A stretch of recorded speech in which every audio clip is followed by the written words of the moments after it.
माहिती आहे, अक्षरशः माझा प्रवास छोटा येतानाचा असं तो पण सगळं सांगून टाकलाय. तरी पण मी थोडंफार सांगते माझ्याबद्दल. मी पहिली ते चौथी तर पानखडक शाळेमध्ये शिक्षण घेतलं. त्यावेळेस उमदे सर, पवार सर होते आणि नंतर ढगे सर हे आले. नंतर 5वी ते 10वी मी राजुरीच्या शाळेमध्ये शिक्षण घेतलं. 10वी मध्ये 87 मार्क पडले. मम्मी कोण सांगताना थोडं चुकलं. तिला मी सांगितले होते आकडे, पण ती म्हणली माझ्या काही लक्षात राहणार नाही. 10वी मध्ये 87 मार्क पडले. 87 मार्कवर मला कॉलेजला ॲग्रीला ऍडमिशन भेटत होतं. पण त्या दिवशी 2,000 रुपये भरायचे होते. पण त्या दिवशी 2,000 पण नव्हते, म्हणून मी माझ्या भावाला, त्यावेळेस एकदम परिस्थिती खराब होती. मग मी माझ्या भावाला, मला टेन्शन द्यायला अजिबात आवडत नाही भावाला. आता पप्पा तर थोडं जास्त बघत पण नाही, जास्त म्हणजे नाही का, सगळं जे काय असतं जबाबदारी भावच माझं पार पाडतो. मग मी त्याला डायरेक्ट म्हणलं नको राहू दे, आपण ऍडमिशन आर्टला घेऊ.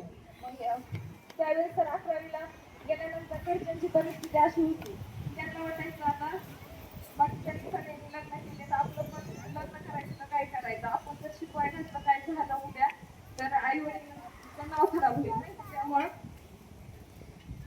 त्याला आता पुढं पाऊल काय घ्यावं हेच कळत नव्हतं. मग 3-4 महिने आमचे गेले असे.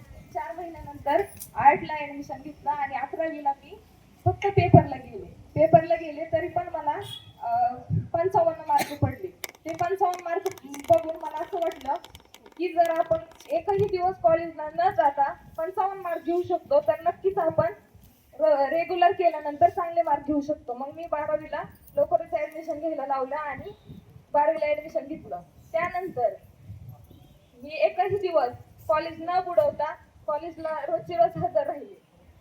रोजची रोज हजर राहिल्यामुळं मी मी बाकीचं तिथे गेला विचार करत नव्हते की कोण अभ्यास करतंय. नाही, मला माझा अभ्यास करायचा आहे आणि काहीतरी नाव काढायचं. आपले आई वडील रोजची एवढी घरी काळजी करताय ना आपली. तर मग मी 12वीला गेल्यानंतर रोजची रोज जाऊन तिथं कॉलेजमध्ये प्रथम क्रमांक मुलींमधून मिळवला आणि मुलांमधून 3रा क्रमांक मिळवला.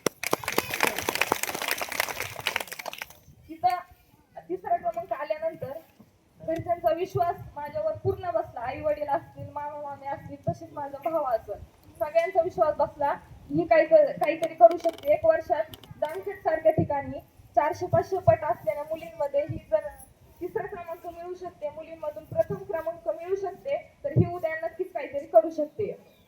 तो निर्णय घेऊन त्यांनी मला पुढे शिकवायला संधी दिली आणि त्या संधीला मी प्रत्येक दिवशी विचार केला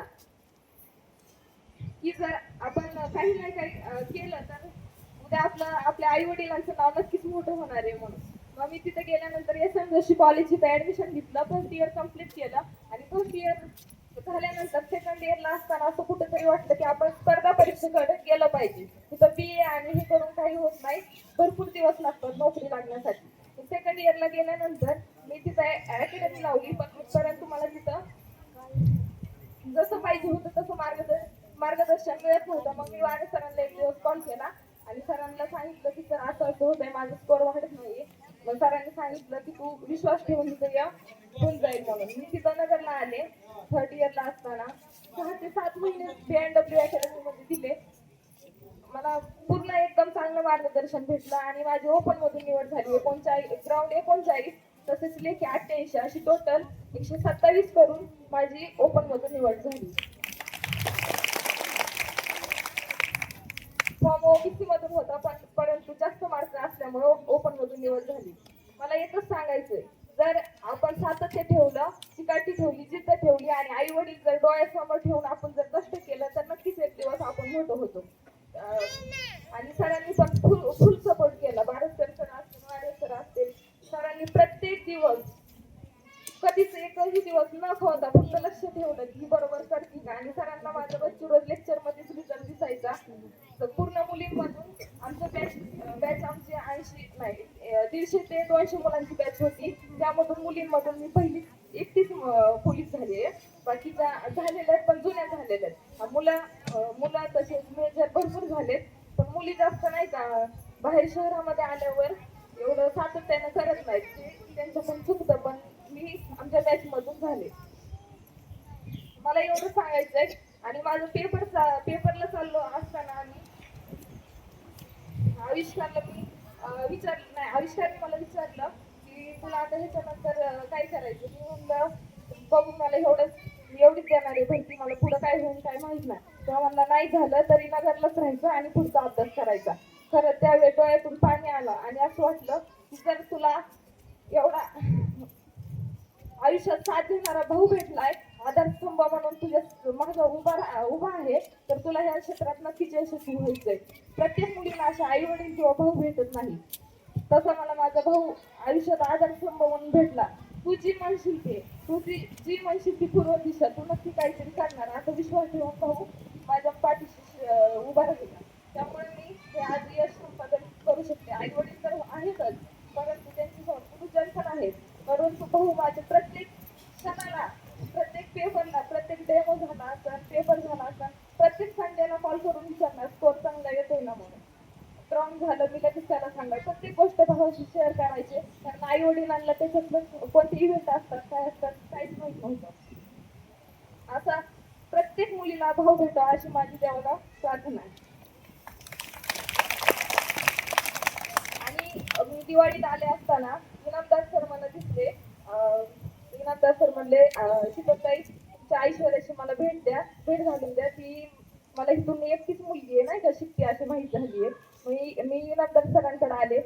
सरांना सांगितलं की सर मी एक भरती दिली, फक्त ग्राउंड दिलता आणि 2 मार्कांनी राहिले होते, पण सर माझं झालं नाही ह्या भरतीमध्ये. सरांनी सांगितलं की ऐश्वर्या तू खचून जाऊ नको. प्रत्येक दिवस हा कधी कधी निगेटिव्ह आपल्या मनामध्ये भाव येत असतात. पॉझिटिव्ह राहा, मेहनत कर आणि एक दिवस तुझा नक्कीच रिझल्ट येणार. त्यांच्या प्रत्येक अनेक विद्यार्थ्यांचे अनुभव सांगितले. सगळं सांगितल्यानंतर मला वाटलं हा कुठेतरी आपलं पण होणार. सरांनी 2-3 विद्यार्थी अपयशी झाले, नंतर त्यांनी संघर्ष केला आणि नंतर ते यशस्वी झाले. हे सगळे मला माहिती दिल्यानंतर मला असं वाटलं की नक्कीच आपण पण यशस्वी होऊ शकतो. तिथून पुढे मी पूर्ण सातत्य, आणखी जोरच नाही का अभ्यास असेल, ग्राउंड असेल, पूर्ण वेळ अभ्यासासाठी दिला. माझा ह्या प्रवासामध्ये 1.5 वर्ष प्रवास केला. प्रत्येक दिवस सकाळी 5 ते रात्री 11 हा मी माझ्या करिअरसाठी फोकस केला. प्रत्येक दिवस हा आपल्यासाठी नव्यानं उगवत असतो. तो दिवस आपण कसा घालवणार हे खूप महत्वाचं असतं. आणि त्यानंतर सर म्हणले तू झाल्यानंतर पहिला सत्कार मी माझ्याच हाताने तुझ्या गावामध्ये करणार.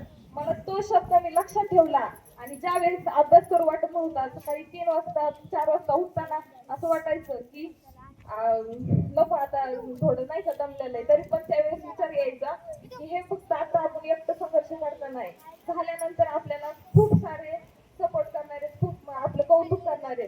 त्यामुळे प्रत्येक दिवस मी माझ्या करिअरसाठी फोकस करून अभ्यास केला. आणि सरांना इथं आल्यानंतर पण समजलं की आपल्याकडूनच नाही का प्रथम वर्दी शिवायची असते, तर सरांनी सगळ्या मुलांना सर्वांमध्ये शाळेकडून मला वर्दी भेट दिली. त्याबद्दल शाळेला मी धन्यवाद बोलते. आणि माझ्या आयुष्यामध्ये वारे सर आणि बारसकर सर मला देव माणूस म्हणून भेटले, तसे सर्व गुरुजन वर्ग, त्याबद्दल मी त्यांना धन्यवाद बोलते.